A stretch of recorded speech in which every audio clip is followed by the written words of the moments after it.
Oi, pessoal, bem-vindos ao canal Pacote de Textos. Aqui a gente fala sobre livros com aquele toque de humor sem complicar.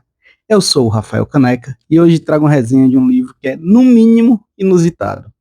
Preparem-se, porque o papo de hoje vai ser um verdadeiro banquete literário, literalmente. Vocês também não se divertem quando alguém usa literalmente sem entender o verdadeiro significado da palavra? Esse é o tipo de coisa que acaba me arrancando um risinho de canto de boca. Bom, o livro de hoje é Nostalgias Canibais, do Odorico Leal, uma coletânea de contos que mistura humor ácido, reflexões inteligentes e, claro, uma boa dose de crítica social. É o tipo de livro que faz você rir, se espantar e até pensar. Isso é genial ou eu tô ficando doido? Então, bora lá!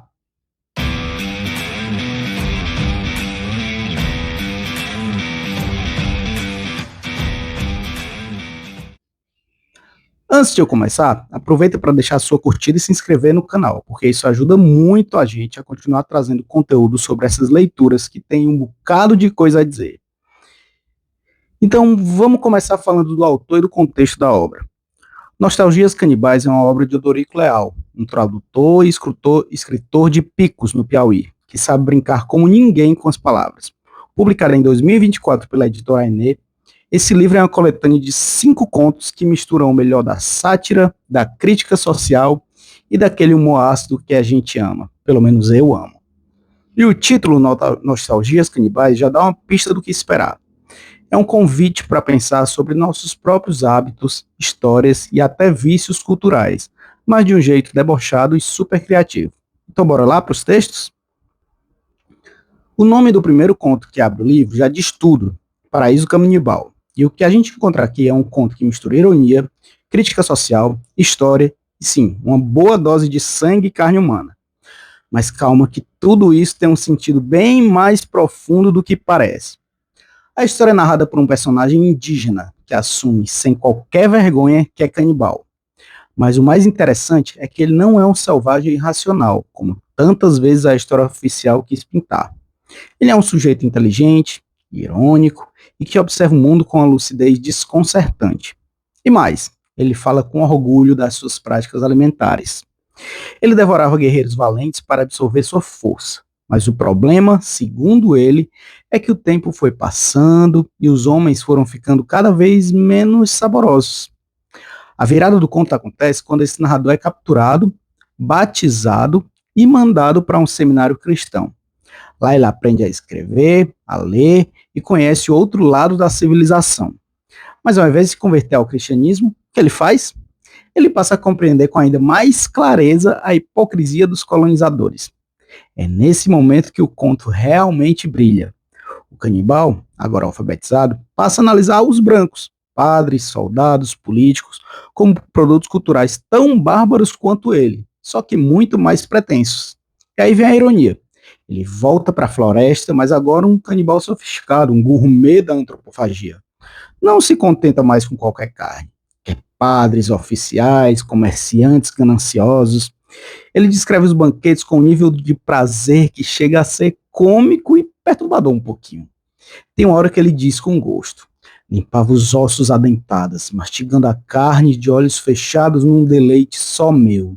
Parece engraçado, né? Mas ao mesmo tempo dá um certo arrepio. E por mais absurdo que pareça, o conto é sobre isso. Sobre como os verdadeiros canibais talvez não fossem os indígenas, mas os colonizadores, que chegaram aqui consumindo tudo. Terras, culturas, vidas. Odorico Leal usa o canibalismo como uma metáfora para falar de dominação, exploração, colonialismo, e o resultado é uma crítica poderosa, embalada num humor afiado e num texto extremamente bem escrito. Outro ponto legal é que o conto começa com a citação do padre Antônio Vieira, que já denunciava lá no século XVII esse tipo de contradição. Então Odorico não só está brincando com a história, ele está cutucando o vespeiro que vem de muito tempo. O mais impressionante para mim é como o narrador, que deveria ser o bárbaro, acaba sendo a personagem mais lúcida de todas. Ele enxerga os vícios da civilização com a clareza que nem os próprios civilizados têm. Ele sabe que está devorando gente, mas faz isso com consciência, enquanto os outros devoram povos inteiros em nome da fé e do progresso, fingindo que faz aquilo por uma causa nobre. No fim das contas, Paraíso Canibal é um soco, literário e político. Divertido, bizarro, mas também profundamente inteligente. É o tipo de conto que te faz rir e depois te faz pensar. Será que eu deveria mesmo estar rindo disso? E é exatamente esse desconforto que torna o texto tão bom. Ele inverte tudo. O civilizado vira o bárbaro e o bárbaro o pensador. E a gente, o leitor, fica ali no meio, tentando entender quem é que está comendo quem. Depois do canibalismo filosófico e afiado do primeiro conto, Odorico Leal nos leva a um outro universo em Os Gatos. E aqui o tom muda, mas não totalmente. A crítica continua, só que agora vem disfarçada de miados, manias e um bando de felinos que dominam a narrativa como se fossem os verdadeiros donos do livro. O conto gira em torno de um sujeito, meio recluso, meio misantropo, que decide cuidar de gatos. Simples assim. Mas como nada é exatamente simples nesse livro, logo as coisas começam a sair do controle. Ele começa com um, depois vem outro, de repente a casa está tomada. Mas o problema não são bem os gatos, é o que eles representam. Porque os gatos é, na verdade, um conto sobre obsessão, sobre solidão, sobre controle. O protagonista ele vai se envolvendo com os bichos de uma forma quase ritualística. Ele começa a projetar nos animais emoções humanas, traços de personalidade, pequenos julgamentos, e os gatos, com aquele jeito enigmático que só os felinos têm, simplesmente vão tomando espaço, de jeito silencioso, natural, como se sempre tivessem estado ali. Tem uma hora que ele diz algo como: não era mais eu quem alimentava os gatos, mas eles que alimentavam o pouco que restava de mim. E é aí que a gente percebe que o conto não é só engraçado ou curioso. Ele tem um lado meio sombrio, quase como se os gatos fossem uma metáfora para a forma como a gente deixa certas coisas dominarem a nossa vida sem a gente perceber. A narrativa, claro, cheia de humor. Tem descrições hilárias dos hábitos dos felinos, do jeito como eles se organizam, como se dividem em gangues, ou como se formassem facções dentro da própria casa. Mas por trás desse humor, tem um narrador à beira do colapso, que troca a convivência humana por uma comunicação silenciosa com os bichos, como se ali ele encontrasse um sentido que não achava mais em lugar nenhum. E, sinceramente, dá pra gente se identificar um pouquinho. Quem nunca se pegou falando com um animal de estimação como se ele entendesse tudo? Como se, como se aquele olhar de gato, vago, preguiçoso, misterioso, fosse mais confiável do que qualquer pessoa. E o conto vai além da relação homem-bicho. Ele fala sobre rotina, sobre os vazios que a gente tenta preencher, e também sobre como a gente constrói narrativas para dar sentido a coisas que talvez não tenham sentido algum. O narrador começa a inventar hierarquias entre os gatos, a ver intenções, a narrar pequenas guerras domésticas entre eles. E a gente, leitor, embarca nisso com ele, rindo, mas também se perguntando: será que eu não farei igual? Odorico escreve esse conto com leveza, mas também com precisão cirúrgica. Ele sabe exatamente onde cutucar. No nosso apego ao controle, no medo da solidão, na tentativa desesperada de atribuir lógica a um mundo que às vezes simplesmente não tem lógica. E tem uma cena final que é simplesmente sensacional. Não vou dar spoiler não, mas digamos que o narrador passa a viver em função total dos gatos. O tom da escrita muda, fica mais insólito, quase claustrofóbico. Você sente que algo está prestes a explodir, mas o conto termina antes. E é aí que está a genialidade. Ele termina no ponto exato entre o cômico e o inquietante. No fim das contas, Os Gatos é sobre gente. Sobre como a gente se agarra a rituais, a afetos, manias. Sobre como, às vezes, quem a gente cuida é quem acaba cuidando da gente. Mesmo que esse alguém tenha bigodes e ande sobre quatro patas. Agora, se tem um conto em Nostalgias Canibais que me faz rir alto e depois parar para pensar, foi a História da Feiura. Esse aqui é curtinho, mas tem um veneno ó, concentrado. Sabe aquela máxima de que o bonito é relativo? Pois é, o narrador desse conto resolve fazer um tratado informal sobre isso, mas do ponto de vista de quem nunca teve o privilégio de ser considerado bonito. A história é contada por um sujeito feio, feio, feio, feio mesmo. Sem rodeio, sem falsa modéstia. Ele já entendeu assim desde cedo. E o mais curioso é que ele nem se lamenta. Pelo contrário, ele abraça a própria feiura como quem assume identidade. Como quem encontra ali uma espécie de liberdade. Só que o narrador ele não para por aí. Ele começa a analisar o que a feiura causa nas pessoas. Não nele, mas nos outros. Como as pessoas reagem à sua cara. Como a sociedade se organiza em torno da beleza. E como muitas vezes a beleza funciona quase como um passaporte. Enquanto a feiura, ela vira um desvio de rota. Tem uma passagem muito boa em que ele diz: a feiura é uma honestidade estampada. Ninguém finge ser feio. A beleza não. Essa se fabrica. E dá para discordar não, viu? A crítica que o Dorico constrói aqui é fina, sagaz e ao mesmo tempo divertida. Tem aquele ritmozinho de crônica, sabe? Parece que você está ouvindo alguém desabafar no balcão de um bar, ou talvez lendo um post irônico no Twitter. Só que muito bem escrito. O narrador vai puxando histórias, episódios, conclusões, sempre girando em torno desse grande tema. O que é a feiura? O mais importante, quem decide o que é feio? Aos poucos, ele vai mostrando que a feiura, nesse mundo moldado por aparências, pode ser um tipo de resistência, um escudo, ou até uma arma. Enquanto os bonitos são admirados à distância, os feios se infiltram. Passam despercebidos, observam e vivem de outro jeito, sem o peso da performance constante. O mais interessante é que o conto não tenta romantizar a feiura, nem colocar ela num pedestal. Ele é bem pé no chão. Mostra o lado cômico, cruel, o lado estratégico, tudo isso com um texto que escorre ironia em cada parágrafo. Você termina a leitura com duas sensações. Primeiro, que riu bastante. E segundo, que foi colocado contra a parede. Porque no fundo, a gente é moldado por essas ideias. Do que é bonito, do que vale mais, do que chama atenção. E o conto cutuca a gente justamente aí. Se você é do tipo que gosta de uma boa ironia, de textos que parecem leves, mas trazem uma porrada embutida, História da Feiura vai te conquistar. É um conto para ler sorrindo e sair com a pulga atrás da orelha. Agora a coisa começa a ficar um pouco mais estranha. Bem estranha. O conto A Febre de Onéia é talvez o mais perturbador do livro Nostalgias Canibais. Quando eu digo perturbador, não é porque tem violência explícita ou cenas de horror.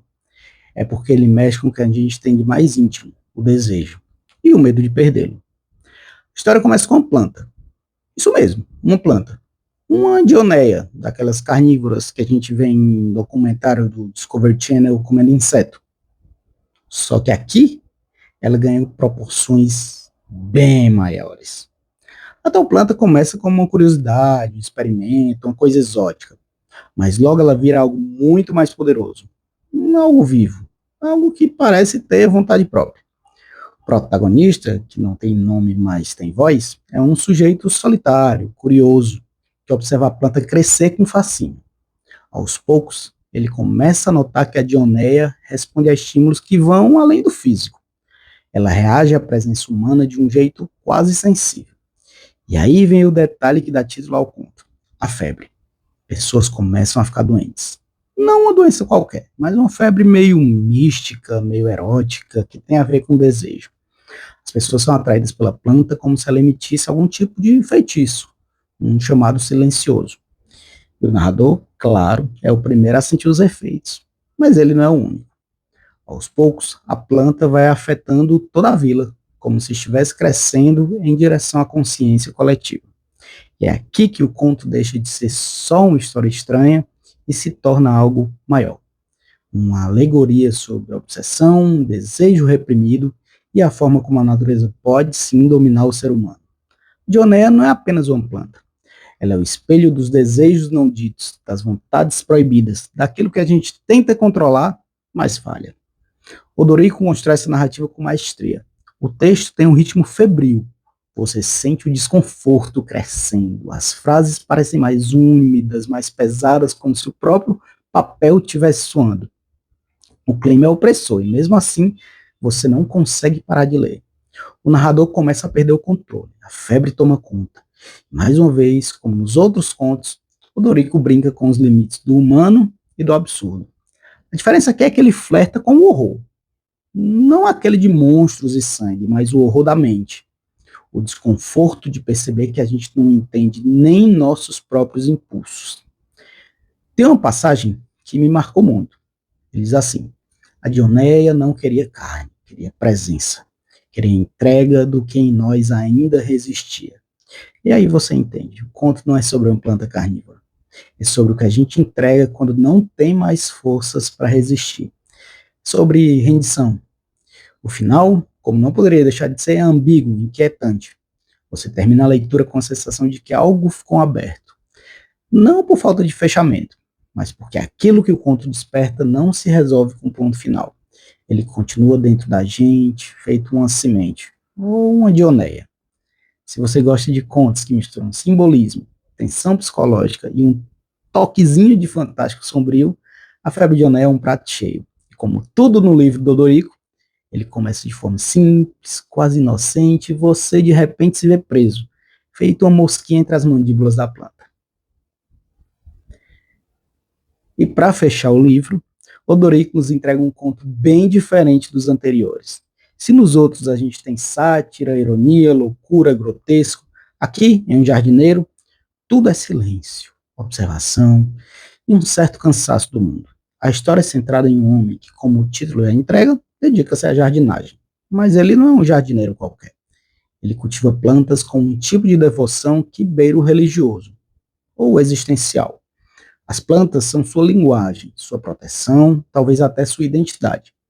Como se ao cuidar da natureza, ele tentasse encontrar um sentido no mundo que já não fala com ele. A narrativa é lenta, mas intencionalmente lenta. Tudo aqui tem o tempo das plantas. O conto é feito de detalhes, da terra, da umidade, da luz. O ritmo da leitura acompanha o gesto do jardineiro, que cava, poda, observa. É um texto cheio de camadas, feito para ler devagar, respirando junto. Mas o jardineiro não é só contemplativo. Aos poucos, a gente percebe que esse personagem está se retirando do mundo, literalmente. Ele evita as pessoas, abandona compromissos, rejeita a agitação da vida cotidiana. E o jardim vira um refúgio, mas também uma forma de resistência. Ele troca o concreto pelas raízes, o barulho pelo silêncio, produtividade por paciência.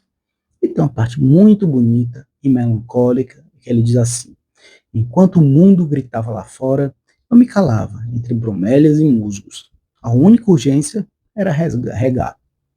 Isso resume bem o espírito do conto. Um homem que já não se sente à vontade no mundo moderno e que escolhe o ritmo da natureza como o último abrigo.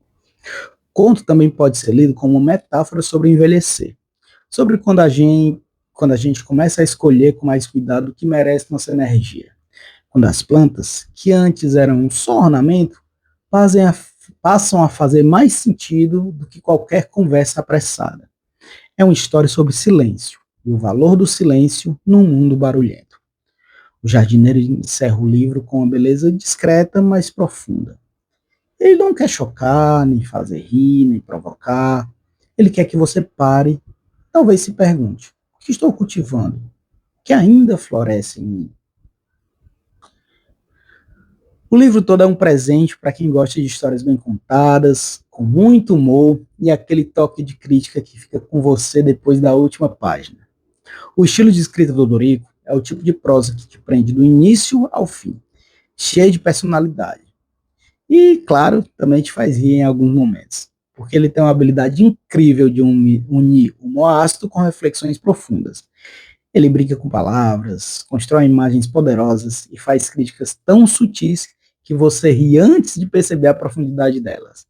Além disso, ele escreve como se estivesse contando causos ao redor de uma fogueira, mas as histórias vêm recheadas de referências históricas, culturais e filosóficas. É quase uma aula disfarçada de entretenimento. A escrita dele também tem um pouco de crítica social. Ele fala sobre consumo, poder e até hipocrisias culturais, mas de um jeito que não soa pesado nem didático. Você absorve as ideias enquanto se diverte. Como nenhum livro é perfeito, se eu tivesse que apontar algo negativo em Nostalgias Canibais, seria que alguns momentos podem ser muito surreais para quem não está acostumado com o tipo de narrativa que o Odorico constrói. Inclusive, eu mesmo demorei um pouquinho para engrenar na leitura. Mas depois que eu captei a linguagem e a natureza do livro, tudo fluiu de forma bem mais rápida e natural. Além disso, o humor ácido pode não ser para todo mundo, apesar de eu particularmente amar.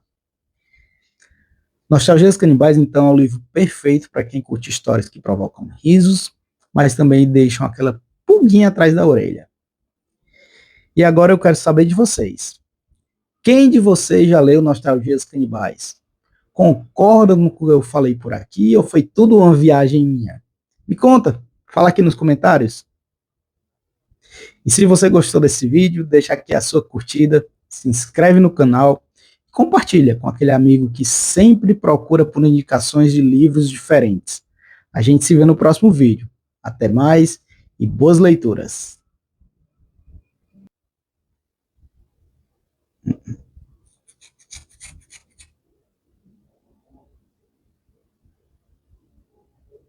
Não, não, não, não, não.